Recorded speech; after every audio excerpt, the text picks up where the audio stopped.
Hello.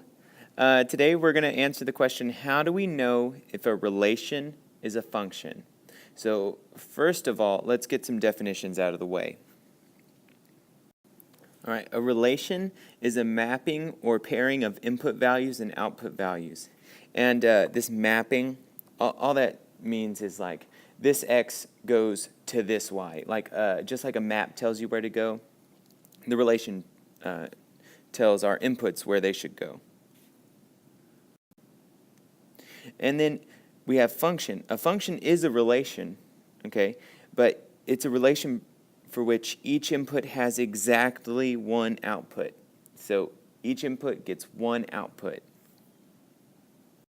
And just be mindful that all functions are relations, but not all relations are functions. Let's look at a couple of examples. This is a mapping, and this relation is a function, yes. But why? Because each input has exactly one output. Like, if you look, the -3 does not go to the -1 and the 0. Now you might be asking, well, both of these inputs go to the same output. That's okay. As long as one input does not go to multiple, you're okay. Here, this is not a function. And the reason is because the -1 goes to 4 and to 5. So you have an input that goes to multiple outputs. On a graph, we can use a vertical line test just to see if a relation is a function. You see, a relation is a function if and only if no vertical line intersects the graph at more than one point. And we're going to see why that works. Let's start with this second example right here. If I use a vertical line, I see that it intersects at more than one point.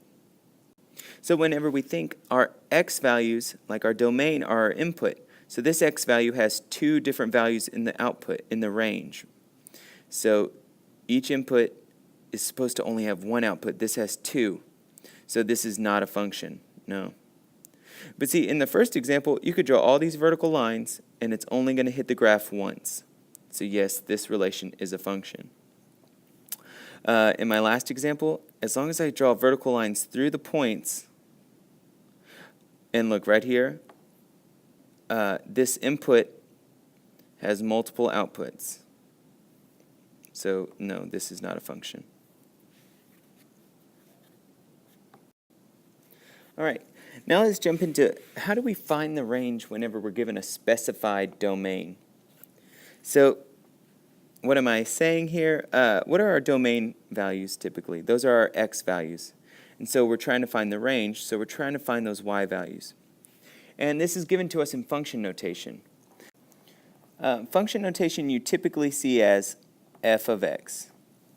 But what does that mean? So that means that you have some function f with an input of x, and then your output becomes f of x. F as a function of x. So let's try it. For f of x equal to -x squared minus 3, find f of -2. So all we really have to do, you see how this x got replaced with the -2? So f of -2. Then the x in the function will also be replaced with a -2. So we have -2 squared minus 3. So this -2 is what gets squared. Any number squared becomes positive. So now we have f of -2 is equal to -4 minus 3. So you might be thinking, wait, you just said any negative term squared becomes positive. Well, it did. -2 squared is positive 4. And then we had to multiply it by this negative out here, making it, again, a -4.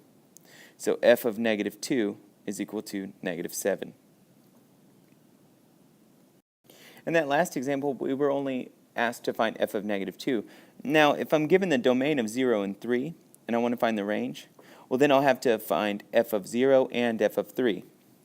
So f of 0, I'm just going to replace the x with a 0. 3 times 0, 0, minus 2. F of 0 is -2.